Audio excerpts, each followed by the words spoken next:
Welcome back. Before we jump in, I just gotta say thank you. The support on the last video blew me away. We had tons of new subscribers, comments flooding in. I did my best to read them all, but man, there were some brutally honest stories, especially from women who'd been chewed up and spit out by this polyamory movement. Your stories hit me hard, and they inspired me to continue the conversation a little further. So today we're going to talk about psychedelics. Are they a miracle cure, shortcut to enlightenment, or just talking to God while on drugs? Well, my answer is all of the above, depending on how honest you're willing to be with yourself.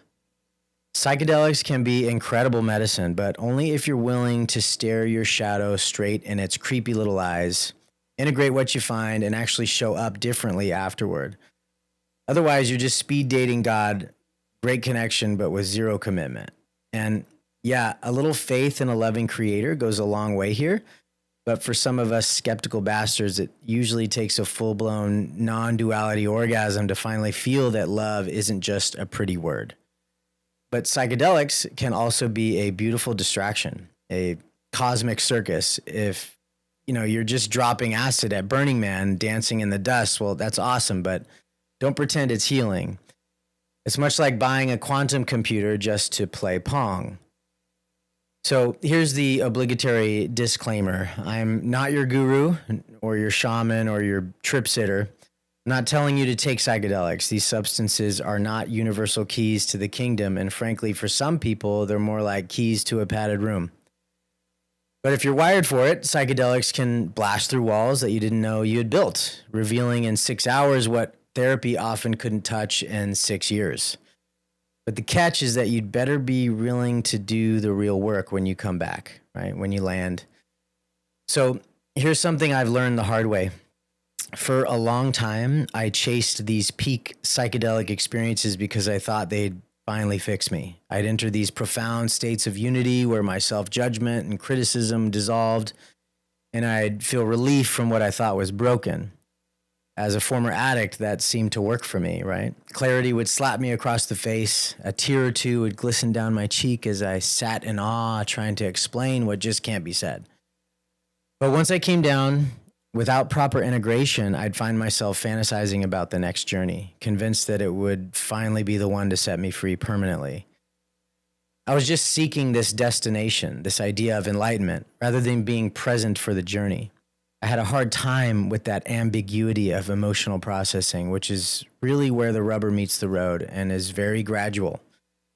Beneath it all was this very quiet, desperate belief that what I was, as I was not enough, that my humanity was a glitch, that somewhere out there, hiding in a higher dose or a deeper purge bucket or another 5-MeO trip, that I was going to be set free. It was absolutely a form of spiritual bypassing. It was like I had turned psychedelics into a new age pharmaceutical that sedated the real work by keeping me in this loop of false hope. And here at the Counter Complex, we're looking at solving these things, undoing our complexes.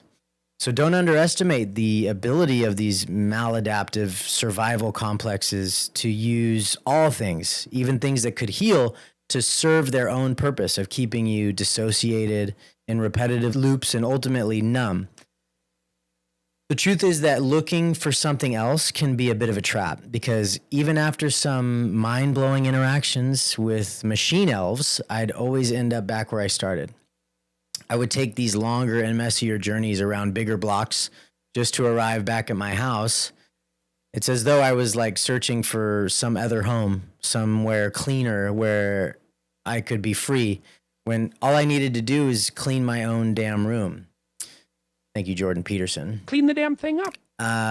All I was ever going to find of me out there was more of me. And that meant I had to make peace with the mess that was here and then get to work. And that's where the real healing started. So think of it like this. Imagine your awareness, your essence as a barnacle. Now, I know it's not the sexiest metaphor, but stay with me. Barnacles can't just float around doing barnacle things. They need to attach to something solid to survive. Well, that something becomes your sense of self. It's what we call your dominant ego personality, which includes all of your coping mechanisms and strategies to relate with this very complex world. Now, Ideally, that structure would be a living, breathing whale, right? A healthy belief system, a nourishing worldview, something that moves and grows and actually gives a damn about where it's going. But most of us, especially here in the West, did not get that option. Most of us grew up in difficult scenarios, difficult childhoods, and we ended up clinging to what you could call a dead whale, right? These old traumas, inflamed coping mechanisms, a worldview shaped by betrayal, abandonment, gaslighting, or shame. And it will feel familiar and safe because it's all we've ever known. It is often the basis of what we think we are. And the problem is that it's not really going anywhere. It's bloated, lifeless, and starting to stink like this dead whale. And worst of all, the only things circling around it are sharks. Predatory thought patterns, addictions, toxic relationships, all circling, just lurking and siphoning energy from you, energy that would be best spent carrying out your purpose. Because like I said before, you do indeed have one. So yeah, you might technically be surviving, but that's not living. There's no real growth or nourishment, no real movement, just a desperate cling to this structure that died a long time ago. And for many of us, our entire personality structure and spiritual outlook is built around maintaining our connection to that dead whale. We fight tooth and nail against anything perceived as a threat to it, even from people who would serve to set us free. So psychedelics, they don't really give you a new whale, but they might knock you off the dead one. And that's where it can get interesting. Psychedelics can come in like a powerful current, and they can help us detach from that dead structure. You can be brought back to that primary energetic state, the undefined infinite potential. Suddenly you're free floating like this barnacle without a solid structure, right? You're raw, vulnerable, and exposed to this vastness surrounding you. And it can be exhilarating, liberating, and transcendent, sometimes terrifying. You experience unity, boundless connection, and the dissolution of the self. And while that state can be incredibly beautiful, it's also risky. This open state, while numinous, can leave you energetically exposed, very susceptible to confusion, manipulation, and influence, much like the third wheel in that polyamory relationship we talked about last time. And our complexes can go to work filling in the gaps, often building in new ways to dissociate. If we were to say there's an enemy here, these survival complexes would be it. You see, the ego is often vilified in spiritual circles, but it isn't the actual enemy. The ego is a necessary framework with which you can engage with the world.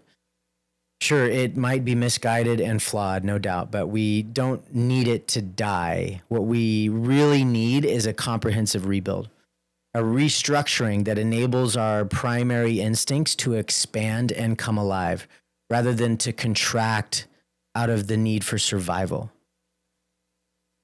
Psychedelics, while not always necessary, they can indeed loosen the grip of that maladaptive ego, offering the opportunity for that reconstruction. But that reconstruction, what we're calling integration, is far more important than the psychedelic journey itself. True integration is not a quick fix. It takes sometimes years. Some profound insights simply have no immediate anchor and require patience, practice, and persistence to really embody.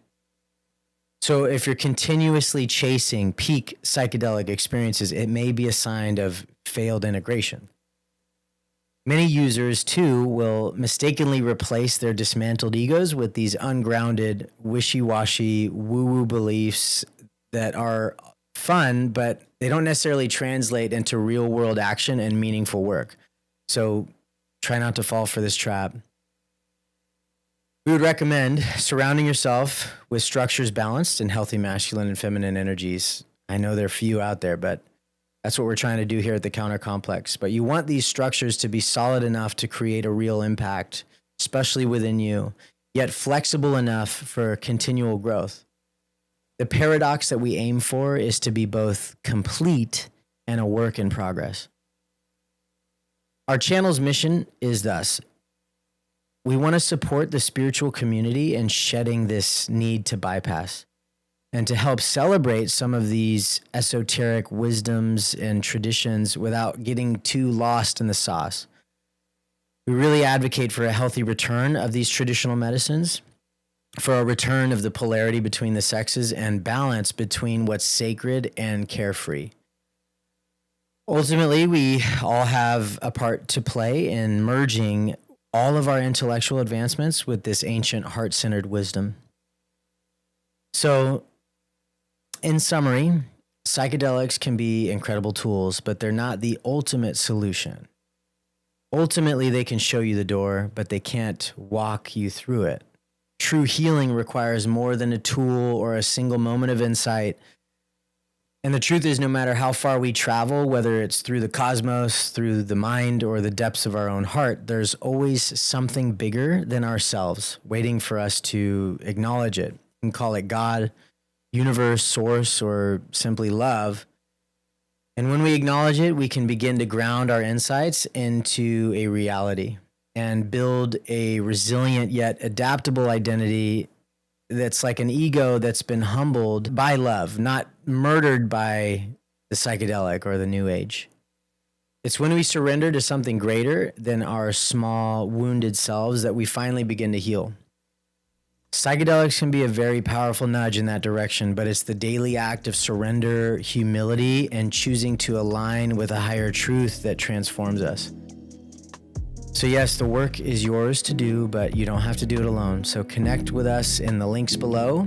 Please subscribe, and we'd love to hear your experience and your wisdom in the comments. Thank you so much.